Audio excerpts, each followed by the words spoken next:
Coucouille et bienvenue dans Studio Parlons, le podcast de Studio Pardon. Aujourd'hui, on va s'intéresser au thème la santé sexuelle chez les LGBTQIA+, ainsi que le chemsex d'un point de vue médical, car je suis actuellement dans le cabinet du docteur Pagio Pascoutrin, qui est médecin généraliste à Paris. Bonjour docteur. Bonjour. Sans problème.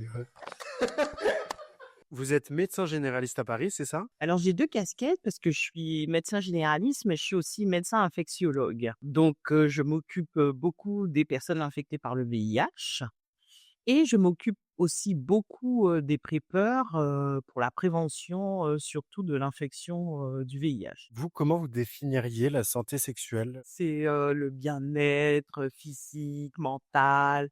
C'est aussi une sexualité choisie, voulue ou imaginée, mais safe et puis, positive dans le sens où, je l'ai choisie, elle m'est pas imposée et j'en éprouve du plaisir, quoi. Voilà. Justement, est-ce que vous pourriez me dire quels sont les risques, qui peuvent être liés à la sexualité, que vous voyez dans votre cabinet?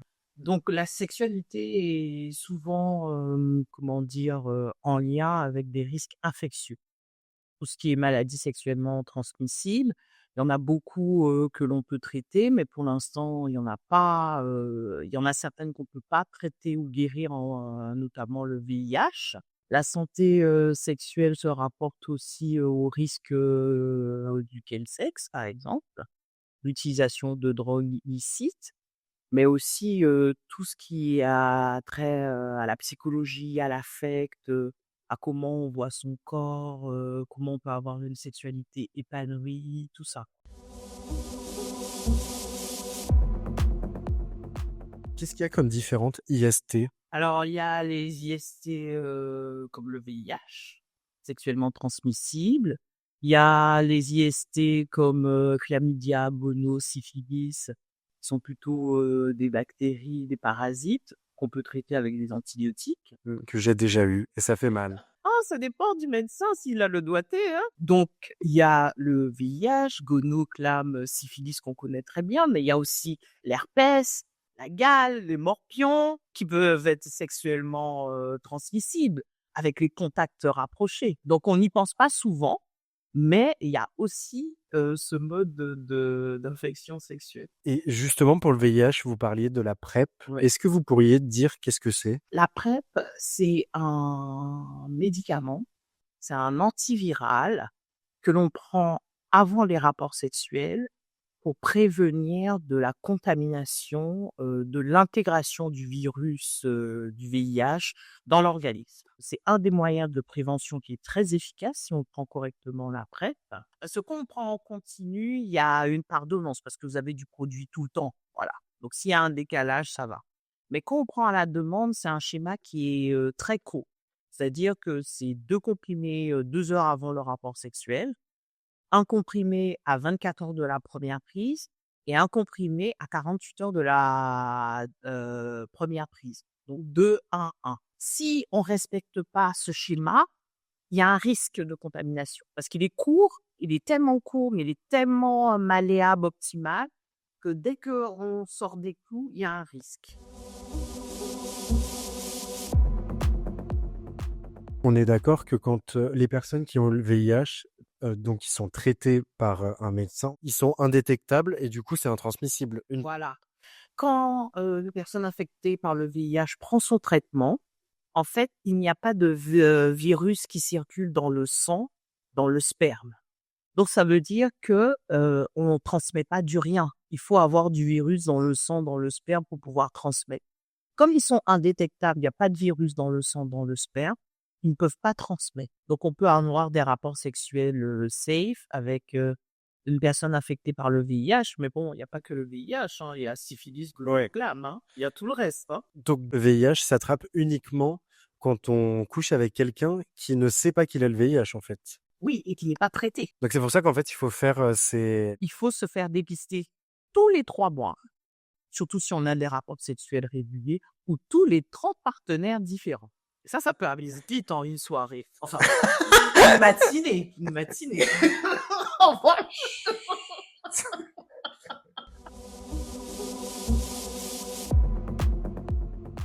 Et ça justement, quand on a un suivi PrEP avec un médecin, tout ça c'est gratuit avec la carte Vitale? Avec la carte Vitale ou d'autres moyens, ou par exemple, si on a la CMU ou même l'aide médicale, on peut, faire les tests, soit en laboratoire, mais aussi on peut faire dans les centres de dépistage, anonymes et gratuits. Ça, il y a pas de souci. Et maintenant avec, le dispositif, de la sécurité sociale, on peut même, sans ordonnance, faire, VIH, syphilis, hépatite C et gonoclamme, les 3 cycles, gorge, urine, anus ou bien au niveau vaginal chez les femmes, sans ordonnance au laboratoire. On vive la France pour ça. Est-ce qu'il existe un traitement préventif comme la PrEP, mais pour les autres IST, chlamydia, gono, syphilis? Alors pour chlamydia et syphilis, on a la doxycycline, ça s'appelle la doxyPEP. PEP, alors PrEP, ça veut dire pré-exposition. OK. PEP, ça veut dire post-exposition. Donc contrairement à la PrEP qu'on prend, en prévention du VIH, on prend avant le rapport sexuel, la doxycycline qu'on prend en prévention, de la syphilis ou du chlamydia, c'est après l'exposition. C'est 2 en France, c'est 2 comprimés dans les 48 heures du rapport sexuel et on a des chiffres, très, très bons pour la prévention, syphilis et puis, chlamydia. Pour le gonocoque, on avait espoir, qu'un vaccin, notamment le vaccin contre la méningite B, soit, protecteur contre le gonocoque. Ça marche pas très bien. Eh oui, faut mettre la capote.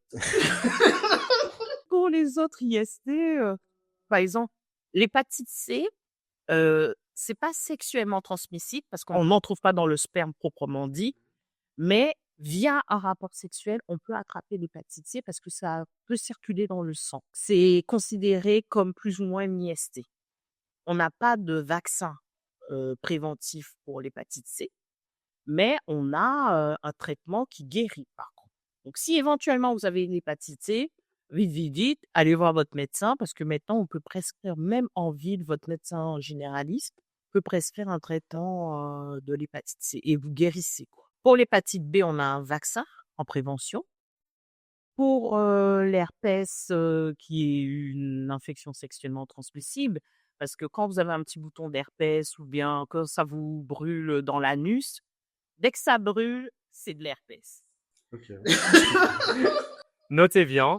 Donc du coup, on peut prendre un médicament, notamment le valacyclovir, en prévention. Surtout si on fait beaucoup de poussées d'herpès, parce qu'avoir un petit bouton qui dure 10 jours, ça veut dire, 10 jours sans sexe. Si on fait une poussée d'herpès comme ça, dans l'année, je vous traite, il y a pas de souci.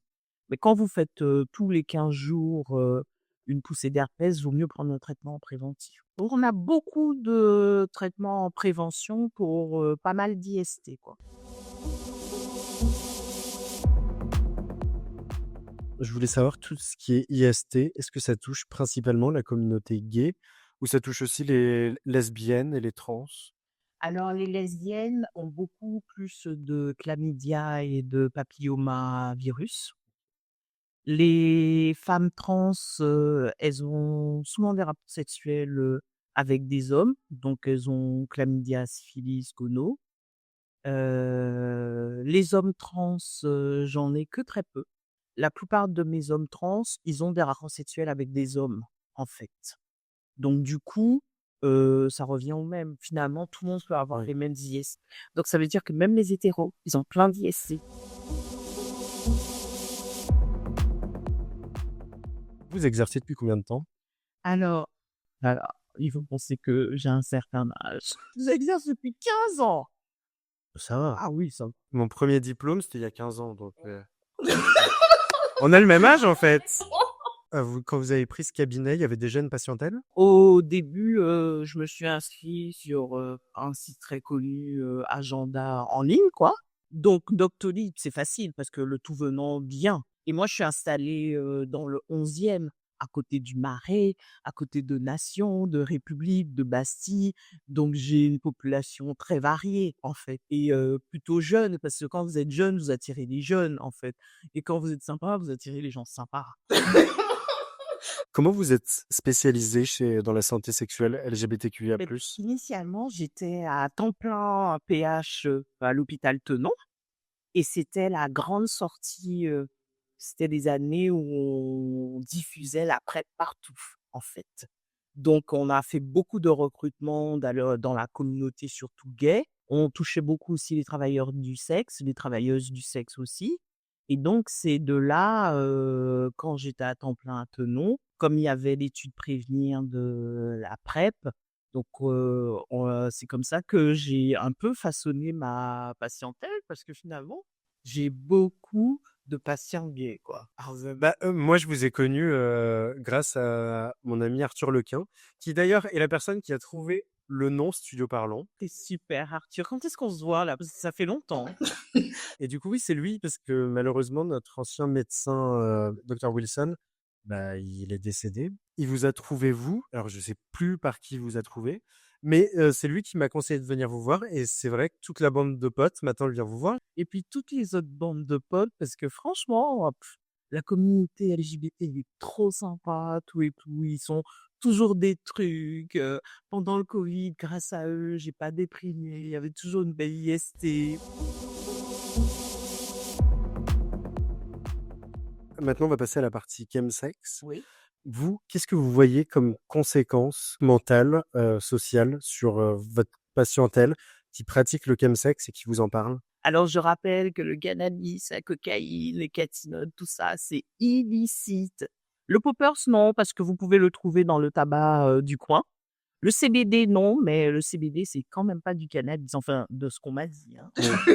Testé et non approuvé. Donc, il y a différentes étapes, c'est-à-dire qu'au début, on peut prendre un petit comprimé d'Exta pour être bien, voilà.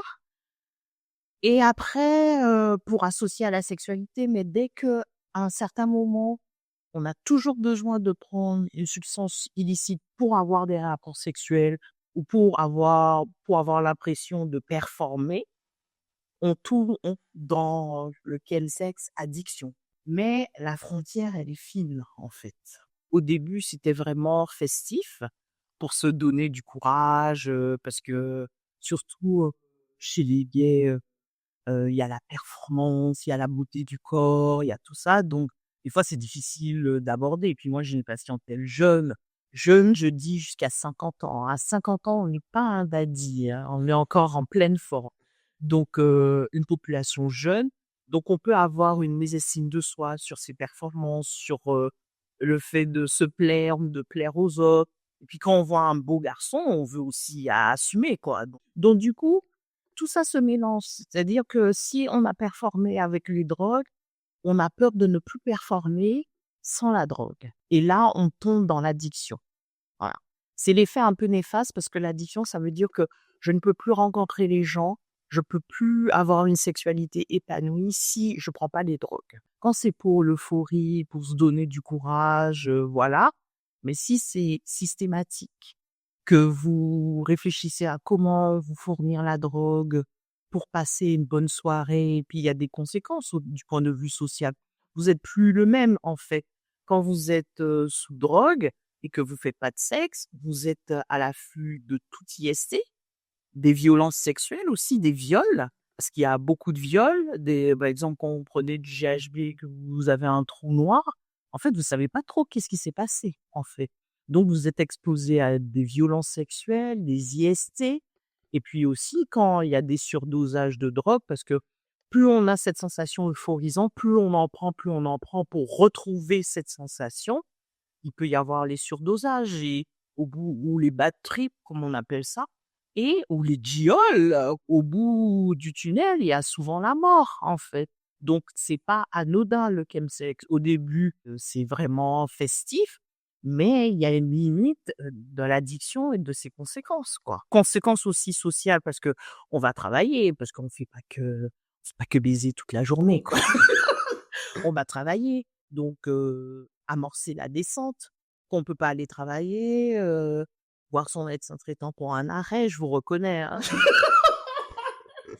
Amorcer la descente et puis on n'est pas bien, on est vaseux et puis le rapport avec des amis, on perd des amis, on se rapproche de plus d'amis qui, consomme aussi des drogues, on s'isole aussi de sa famille, de ses collègues.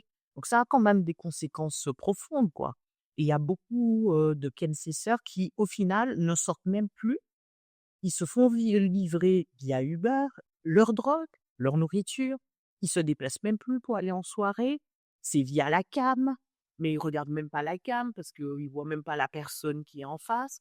Donc c'est pas top, top, top. Vaut mieux rester, au stade, festif et euphorisant. Mais c'est important parce qu'on s'en rend pas compte à quel moment on glisse dans l'addiction.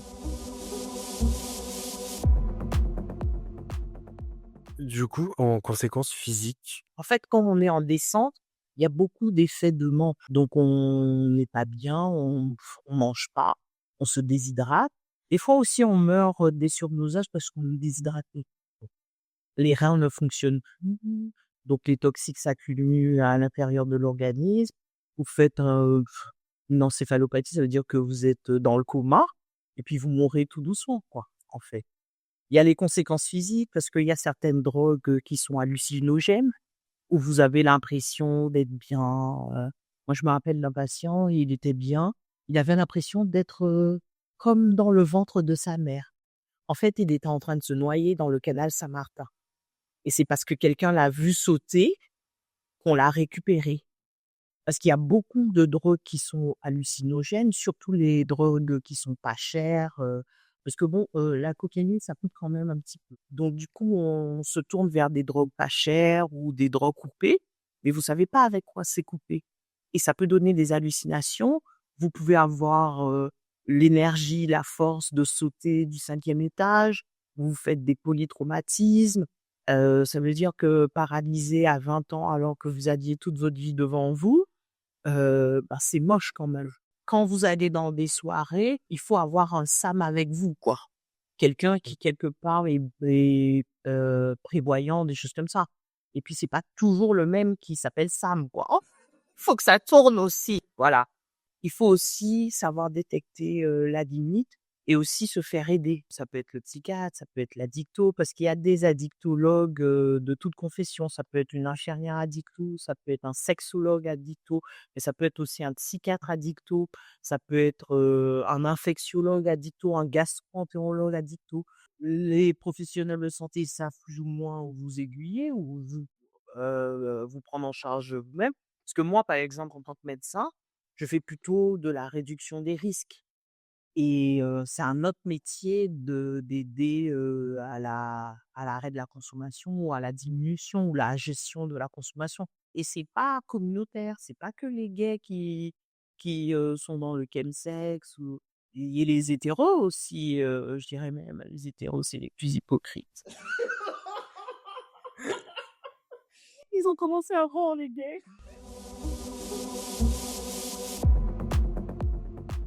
vous, quand vous avez un patient qui demande de l'aide, est-ce que vous le dirigez vers des associations, des centres spécialisés ou des applis de réduction de risque? Oui, moi je travaille beaucoup, parce que le 11e arrondissement, il est quand même très riche. Je travaille beaucoup avec l'association AIDS, le Spot, Beaumarchais qui est dans le 11e parce qu'ils ont une antenne de Chemset.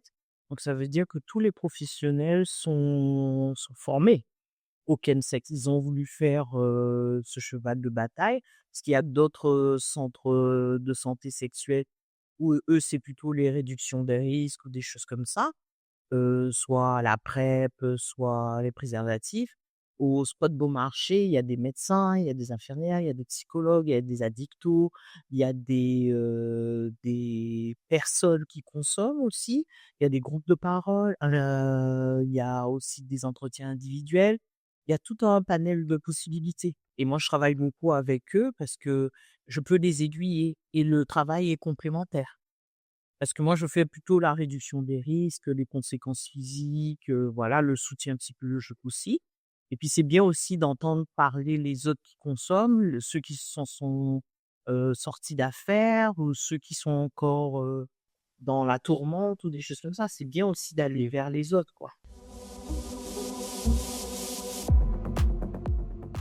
Là, on parle à Paris, mais pour les auditeurs qui seraient pas à Paris, quand on est en province, où est-ce qu'on peut aller? Parce qu'il y a les centres de santé, les Cégid, Il y a aussi les XAPA, les CARUD, qui eux sont vraiment spécialisés dans la dicto. C'est-à-dire que eux, quand vous êtes pas sûr de votre dealer et que ça vous a fait des effets secondaires un peu bizarres, ils peuvent tester le produit pour savoir réellement qu'est-ce qu'on vous a donné en fait. Donc eux, ils sont vraiment, addictos purs, quoi. Et ça, il y en a partout en France, hein, pas que à Paris. Dans tous les départements. Vous, qu'est-ce que vous donneriez comme conseil à quelqu'un qui sent qu'il ou elle est en galère, sur sa conso? Il faut qu'il en parle à son médecin. Il faut aller au-delà, parce que c'est difficile d'en parler, parce que bon, moi je suis plutôt un médecin cool, voilà, mais des fois on a un médecin qui est le médecin de famille, on a peur.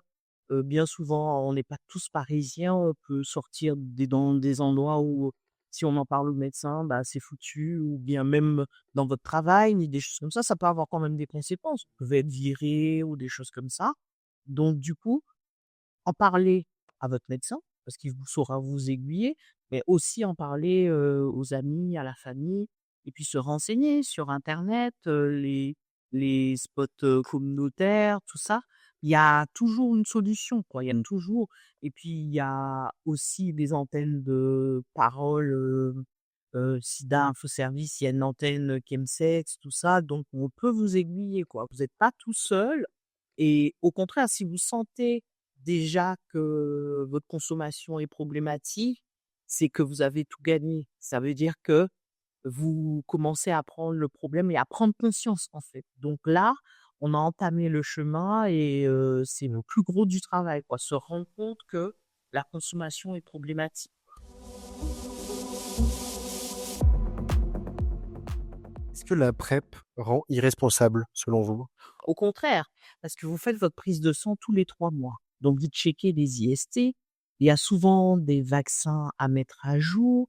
En plus, vous vous responsabilisez, parce que quand, par exemple, vous avez une IST, vous avez tendance à appeler vos partenaires, enfin les partenaires dont vous vous rappelez le prénom ou le numéro de téléphone. Mais maintenant, sur les sites, de rencontres, ils vous disent dans la géolocalisation, dans votre entourage, il y a quelqu'un qui a une IST. Ah ouais? Vous allez, oui, dans des applications comme Grindr, ils peuvent vous dire, bah, dans les gens que vous avez rencontrés, parce qu'on peut mettre un faux nom, un faux numéro de téléphone, dans les gens que vous avez rencontrés, il a une IST. Donc vous, le réflexe, c'est d'aller vous tester pour savoir si vous avez une IST. Donc moi, je trouve que la PrEP, ça responsabilise, parce que dans le rapport avec les autres, dans votre sexualité, dans la réflexion, et puis, moi, je trouve que c'est mieux de prendre la PrEP que de ne rien prendre du tout, quoi. Voilà. Mmh. Parce que vous voyez, là, avec la PrEP, ils disent: «Ouais, avec la PrEP, il y a plus d'IST». Non, avec la PrEP, on dépiste plus d'IST. Parce qu'avant, on faisait un dépistage quand on avait des symptômes, mais des fois, à 70 des cas, il n'y a pas de symptômes. Oui. Et on continue à transmettre, à contaminer, et avoir des maladies, alors que quand on fait son dépistage tous les 3 mois, avec la PrEP, c'est plus que responsable, quoi. Vous avez encore de la place de libre? Si là, par exemple, un auditeur, se dit: «J'ai envie d'une médecin traitante, très agréable». Tu veux la PrEP? Tu auras la PrEP. Ornoclick.fr. Et donc on peut prendre son rendez-vous pour venir vous voir? Exactement. En fait, si vous voulez la PrEP, je pars du principe que vous voulez vous prévenir, que vous voulez avoir une sexualité safe et que vous voulez aussi vous amuser, quoi. Donc avoir la PrEP, ça doit pas être un obstacle, quoi. Voilà. Oui, et je sais que, par exemple, il y a Le Kiosque, qui est une association dans le 2e. Eux, on peut avoir des rendez-vous, enfin tout est gratuit, Voilà, tout est pris en charge. Vous pouvez faire les dépistages IST, et la PrEP aussi est fournie. La PrEP est prise en charge, par la sécurité sociale. ouais, alors qu'aux États-Unis, je Ah, il faut payer.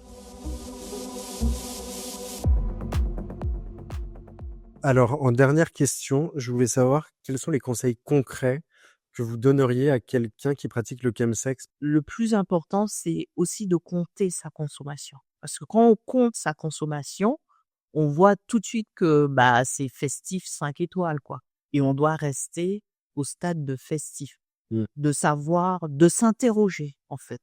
De dire: «Eh ben, est-ce que si je vais dans telle soirée, je prends pas de drogue, qu'est-ce que ça va me faire? De s'interroger, oui, je prends la drogue, je suis bien, mais cette drogue, elle me fait débander aussi, donc je m'amuse pas autant que je voudrais. Mmh. Donc pouvoir s'interroger, ne pas se voiler la face et de se dire, en quoi ma consommation pose question? Et demander à ses amis, ben, j'étais comment à la soirée? Parce que vous avez l'impression d'avoir passé une super soirée et les copains disent: «Non, non».